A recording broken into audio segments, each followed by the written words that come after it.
का महाराष्ट्रात? संस्कृती आहे का? तुमच्या घरातली संस्कृती बाहेर आली आहे पाक. बघितलं का फोटो आव्हाड साहेब? ही महाराष्ट्राची संस्कृती बघता काय रे पोरांनो?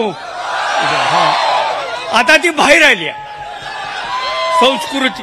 कारण तसल्या अनाजी पंतांना अमोल कोल्यांनी टाच खाली काढलंय पूर्वीच. नका दाबागलास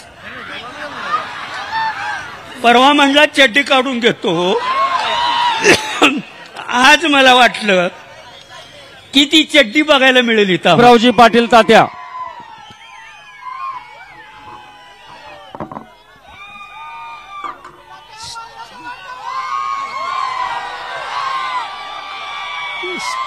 स्टेजवर उपस्थित असणारे पक्षाचे अध्यक्ष शशिकांत शिंदे साहेब, आमचा आयडॉल आव्हाड साहेब, रोहित दादा, सर्व खासदार आमदार आणि माझ्या सर्व मित्रांनो, मला कधी वाटलं नव्हतं की स्टेशन चौकात बोलायची आपल्यावर वेळ येईल. कारण हा चौक फार ऐतिहासिक आहे. राजाराम बापूंची इथं सभा व्हायची आणि त्या सभेमध्ये आम्ही असायचो. इथं अजितराव घोरपडे, विलासराव जगताप आहेत. परंतु आज परिस्थिती अशी आली की मला बोलल्याशिवाय गत्यंतर नाही असं वाटायला लागलं. कारण हा पडळकर बोलला आणि आव्हाड साहेब 3 दिवस मला झोप नाही. कारण राजाराम बापूंनी मला बोटाला धरून राजकारणामध्ये आणलं आणि संपूर्ण महाराष्ट्र, देश आणि जग दाखवलं. अरे आम्ही विद्यार्थी असताना मला कळत नव्हतं राजकारण कसलं आहे, यायची इच्छाही नव्हती. आतासारखं कुणाचं पाय झिजवायला लागत नव्हतं. आणि कारखान्याची मोठी निवडणूक लागली वसंतदादा आणि राजाराम बापूंच्या मध्ये. त्यावेळेला कॉलेजमध्ये काम करत असताना वाळव्याचा हा दिलीप पाटील राजाराम बापूंनी आपल्या कारखान्याचा संचालक केला 73 साली. इथं असणारे किती जण जन्माला आले ती मला माहित नाही. आणि 73 पासून शेवटच्या क्षणापर्यंत राजाराम बापूंची सावली म्हणून मी राहील. माझ्यावर संस्कार बापूंचे आहेत. तुम्ही नाव दिलंय संस्कार. आजचं ही संस्कार शिबिर. अरे जी माणसाला संस्कार कशाबरोबर खातात माहित नाही त्याला आपण संस्कार दाखवून उपयोग आहे का? त्याला वाळवे तालुक्याचं पायतान दाखवलं पाहिजे. आज मर्यादा सोडतोय मी. हा आणि बापूंनी आम्हाला इथं आणलं. अरे या अंगावली कपडे सुद्धा बापूंनी घेतली. संपूर्ण उभा आम्हाला केलं, संस्कार केले. चमचा कसा धरायचा हे शिकवलं, लोकांशी कसं बोलायचं शिकवले. गोड सांगतो, आम्ही एकदा जिल्हा जनता पक्षाचे अध्यक्ष अण्णासाहेब डांगे झाले आणि अण्णासाहेब डांगे, मी राजाराम बापू गाडीतून जातो. मी जरा अण्णासाहेब डांगेची चेष्टा केली, काहीतरी म्हणलो. बापू लागली माझ्याकडे डोळे उठून, दिलीप तुला कळतं का रे मोठ्या माणसांशी कसं वागायचं असतं? मी हसून म्हणलो, बापू हो माझा क्लासमेट आहे. अण्णासाहेब डांगे तुझा कसा क्लासमेट? अहो त्यांचा इंग्लिश विषय राहिलता म्हणून माझ्याबरोबर होते. म्हणजे बरोबरच्या माणसाशी सुद्धा कसं वागले बापू शिकवायचे. एकदा रेस्ट हाऊसला होतो आम्ही पुण्याच्या. SM जोशी त्या ठिकाणी, संभाजीराव काकडे, अन्य मंडळी, गप्र प्रधान आली. मी झोपलेलो होतो. कोण झोपले इतके उशीर? दिलीप आहे तो. त्यावेळी मी महाराष्ट्र युवा जनताचा अध्यक्ष होतो. उठू नका म्हणले, रात्री उशीर झाला. त्यातनं मी उठलो. मला म्हणले बघ तिथं मिसरी काढून ठेवल्या, त्यावेळेला टूथपेस्ट नव्हती. मिसरी काढून ठेवल्या, पाणी भरले आणि तेलाची बाटले आंघोळ करून. अरे कुठला नेता पाणी काढून देणार आहे तुमच्यासाठी?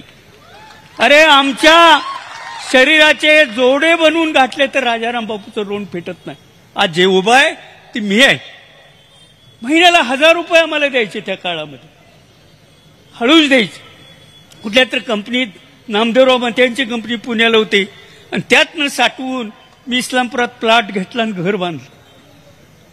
घरात पाय ठेवताना राजाराम बापू दिसतात मला.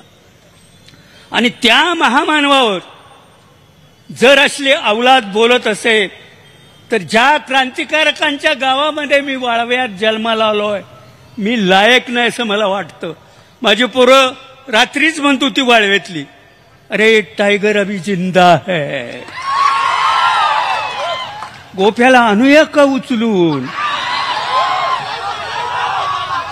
मी म्हणलो थांबा, गोप्या जयंत पाटलाचं नाव घेईल, आपण आणू, हाग्या मारू देऊ, त्याला सोडू, सगळं होईल. शिवाजी वाटेगाव बापू विरू एक प्रस्त मोठ त्यांच्या नावाची भीती घालतंय परवा. बापू बिरवणी कुराड कशी चालवायची आम्हाला शिकवली. अरे तू गप्पा कशाला मारतोय, बापू बिरू बघितलंयस का तू. त्या बापू बिरू जवळ आम्ही असायचं. आज शिवाजी कुठनं घडला आमच्या जवळच की, तरी तू आज बोलला नाही का दाबागलास. परवा म्हणला चड्डी काढून घेतो. आज मला वाटलं की ती चड्डी बघायला मिळेल इथं आम्हाला गोप्याची. कसं आहे राजकारणामध्ये एकमेकांचं वैर असू दे पण खालच्या पातळीवर. 50 वर्षात मी अनेक माणसं मोठी पाहिलेत, अनेक मोठ्या माणसांचा सहवास लाभला मला. अनेक गोष्टीमध्ये मी जरा थोडासा आवडसाहेब बाजूला आहे आता. जरा ही बजबज पुरी मनाला न पटणारे. आज इकडं सकाळी असतोय, संध्याकाळी तिकडं जातोय, तिकडे गेला की मंत्री होतोय. आम्ही 50 वर्ष कशाला घालविली निष्ठा आम्हाला होत नाही मुख्यमंत्री व्हावं. अरे कुठंतरी संयम बाळगायचं. जयंत पाटील एकच नेता होणार आहे, आम्ही होणार नाही. आम्ही मागं पुढे सरलोय. आज त्यांच्यासाठी काहीही करायची आमची तयारी आहे. आता आमचं काय हो, 4 गेले 2 राहिले, पण जाताना करेक्ट नाही, कार्यक्रमच करणार. तुम्ही काही बसलेले म्हणा, वाळव्याचा हिसका माहित नाही. तुम्ही महापुरात आलता कोले साहेब, तिथे एक म्हातारं म्हटलं आठवते का, त्या सदैच्या आईला गोडा लावला म्हणून. तो वाळवा माझं गाव, ते माझं गाव. आणि आता फॅशन काय झाल्या राजकारणात. हे सगळं झालं, पवार साहेबांनी फोन केला. कोणते मुख्यमंत्री कोण आहेत आता, फडणीस. त्याचं नाव सुद्धा घेत नाही, कारण तसल्या अनाजी पंतांना अमोल कोल्यांनी टाच खाली गाडलंय पूर्वीच. ते येत आहेत, काय अवलाद असती माहित आहे. मग तिने सांगितलं हा त्याला समज दिल्या, पण गोपीनाथ हा तरुण कार्यकर्ता आहे आणि त्याला भवितव्य आहे. आता ज्या आईला असल्या झिपऱ्याला भवितव्य आहे. कसली राजनीती तुमची. सदाभाऊ खोताचं काल मी वाचलं, आमचा शेजारी वाळवे तालुक्यातला. शक्यतो तो नाव आमचं काढत नाही, आता सुद्धा बोललेला नाही. मी एका गोष्टीमुळे क्षमा केली आहे की तो राजाराम बापू बद्दल चांगलं बोललाय. बापू माझे गुरु होते. आमच्या दूध संघात पट्ट्या हातराय माझ्या हाताखाली ते होत असतात या विचारा. पण कसं आहे, हाकताना ससा गावतो किंवा आंधळ्याचा हात एखाद्यावर पडतो, तशी त्यांची अवलाद ही जोडगुळी. तो काय म्हणतो काल, तो म्हणतो राजाराम बापूला बोललं हे ते आम्ही समर्थन करत नाही, सगळ्यांनी ठरले समर्थन करत नाही. पण तो उद्वेगनानं का बोलला त्याच्या तळात जावा. आता उद्वेगनानं आम्हाला बी उद्वेग आलोय, तुझ्या तळात जाऊ का मी, मग कळल उद्वेगनं कसला असतो. अरे उद्वेगनं का आला, मगाशी विक्रम सावंत आणि आमचे महबूब शेखनं सांगितलं. मूळ विषय काय, वडार साहेबांनी आत्महत्या केली आणि बरोबर त्यांची बायको बहीण यांनी तिथं तक्रार केली. पूर्वेक पद्धत असायची, महाराष्ट्रात काही झालं तर शरद पवारनी केलं, अमुक झालं पवार साहेबांनी केलं, पाऊस नाही पडला शरद पवारनी केलं, भूकंप आला शरद पवारनी. तशी फॅशन आहे. तर की जयंत पाटलांनी माझ्यावर तक्रार त्यानं घालाय. अरे ते आमच्या गावची इस्लामपूरचा आहे वडर, मागासवर्गीय वडर, त्यानं आत्महत्या केली. त्यांच्या आईबांनी सांगितलं जयंत पाटलांनी सांगाय कशाला पाहिजे हो. आणि जयंत पाटलांनी ही सांगितलं होतं का तुला नागदच्या फाट्यावर फुग्यातनं दारू विकायला. हा सांगतोय मी 15व्या वर्षी कशातनं फिरत होतो, सफारी. आले का तुझी लायकी माहित आहे गोपी, तू काय करत होतास. सदाकत म्हणतो तिथं काहीतरी लग्नात झालं, ह्याचं त्यानं आणलं त्याचं येणं आणलं, असं करत करत ह्याचं नाव गेलं. लका ती ज्या बाईच्या गळ्यातलं चोरलं तिनं तक्रार घातली, उगा ह्याचं त्याचं केलं नाही. मंगळसूत्र चोरलंय आवडसाहेब. सगळ्यात त्या दिवशी विधानसभेच्या पुढे म्हणत गेले मंगळसूत्र चोर. मला अति आनंद झाला, आमचा भाऊबंद कोणतर आहे तिथं विधानसभा. काय करायचं. अरे जयंत पाटील म्हणजे काय माहितीये का, शंकराचा अवतार.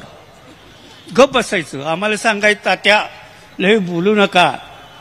अहो हे लातो अंके देव भूतो काय म्हणते बातोसे नाही बटते, त्याने पायतान लागतंय पायातलं कोल्हापुरी. आणि म्हणून अशी अवलाद मगा सांगितलं कोणी तर कुत्र्याचं उदाहरण. खरोखर आहे, कुत्रं चावतं म्हणून आपण कुत्र्याला सारखं मारतो. माझं म्हणणं आहे कुत्र्याला नाही मारायचं, त्याच्या मालकाला धोपटायचं. ती कोण अवलाद अनाजी पंथाची बसल्या ना. आणि संस्कृती आहे का महाराष्ट्रात, संस्कृती आहे का. तुमच्या घरातली संस्कृती बाहेर आली आहे पा. बघितलं का फोटो आवाड साहेब, ही महाराष्ट्राची संस्कृती. बघता काय रे पोरानो, आता ती बाहेर आली संस्कृती. आणि हिंदू म्हणून सांगायचं लेका. आणि मुस्लिम माणूस डान्स शिकवायला गाणं शिकवायला घरात चालतोय, बाहेर चालत नाही. बाहेर हे हिंदू. अरे जरा तर लोकांना किती फुलिश बनवायचं. पहिली गोष्ट आहे, असली अवलाद पहिले आपणाला घालवायची आहे आणि आपणाला विडा उचलायचा आहे. हे गोप्या माफी माग, अमक्याला सांगा तमक्याला नाही. ज्याला घावल त्यानं पहिलं टांगडं मोडायचं आणि मग त्यांना बोलवायचं बघायला गोप्या पट्टी बांधून पडलाय. अरे किती आज राग संताप काय तो मलाही माहित आहे. ती माऊली ते राजाराम बापू आयुष्य घालवलं मी त्यांच्यासाठी. आणि त्यांच्यासारख्या सच्चिल विठोबाचा अवतार होता तो. आज राजकारणामध्ये दुर्मिळ आहे ती सगळी गोष्ट. अशा विठ्ठलाच्या वारकरी संत माणसाला तू म्हणतोय तुझी जीभ का झडत नाही, तुझी जीभ का झडत नाही. असल्या माणसावर बोलायची लेखा तुझी काही फार मोठी लायकी आहे असं मला वाटत नाही. पुन्हा तू जर काही प्रयत्न केलास तर आम्ही कुणालाही न सांगता तुझा बंदोबस्त केल्याशिवाय राहणार नाही. आणि बापू या नावासाठी काही करायला हा दिलीप पाटील तयार आहे, कारण बापूंचा मीच शिष्य आहे. आणि अशी त्याच्या आईला माकडाच्या अवलात काय बी बोलते तिथं. हा आणि तो आमचा सध्या तो हे पार्श्वभूमी बघा. तुझा कोंबडा ज्यावेळा वराडला कडकनाथ त्यावेळेला जयंत पाटील म्हणले नको काय त्याच्यातच वरडायच ती वरडूया आपण भाग्याचं. त्यावेळेला तिची कशी झालीस तू कोंबड्यानं फाडलीच नाही. हा आम्ही ग बसलो. त्यानंतर त्याच्यावर एवढा मोठा आरोप झाला. तुम्हाला माहिती आहे का तो मंत्री असताना त्यानं केलं. जो माणूस म्हणून आहे तो करणार नाही असं केलं नाही का महिलेनं त्याच्यावर आरोप केलं. त्यावेळेला आम्हाला गैरफायदा घेता आला असता का नाही. आम्ही ग बसलो. असू दे त्याच्या आईला मरणात पुरचं आहे आमच्या. आणि हिने काय म्हणायचं मातीतला माणूस पाहिजे, मातीतला माणूस पाहिजे. हाताला आमच्या गावगाडा काढला शब्द. आमच्या हाताला शेणाचा वास येतोय.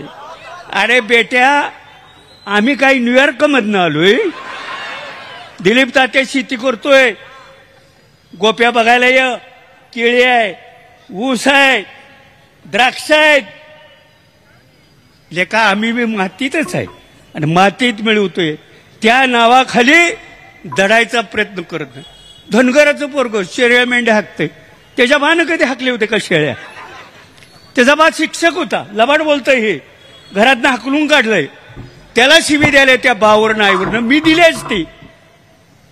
पण मी त्याच्या आई वडिलाला एकच म्हणेन, तुम्ही फार मोठी चूक केली